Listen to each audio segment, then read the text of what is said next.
खन्थाइनि मुं आंनि रजे गोथार जुलि खन्थाइखौ सुजुदों नायस्रां ब्रह्म। गोरबोनि गंसे मन्दिर आंनि बे थानसालियाव लाखिगोन रजे अरायबो नोंनि बे समायना महर मुस्रि जोथोनै सावगारि आखिना।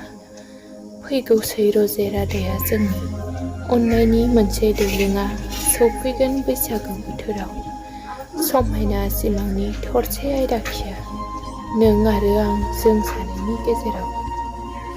नों जेबोला फैगोन रजे गोथार जुलिनि बै समाव आं लाजिगोन रजे बै समाव नोंनि महर मुस्रिनि नोजोराव। जेबोला नों फुनगोन रजे खाफालाव आंनि गोजा गाबनि सिन्दुर आं गिगोन रजे बै समाव जिउ सानबोलावरिनि बाथ्रायाव। अब्लाबो गोजोनगोन आं रजे नोंनि नोजोराव अरायबो खुसियै बारहोनो आंनि जिउ बुब्लिखौ जेब्लायबो नोंखौ फुजिनानै जिउनि मोदाय महरै। गोजोन्थों।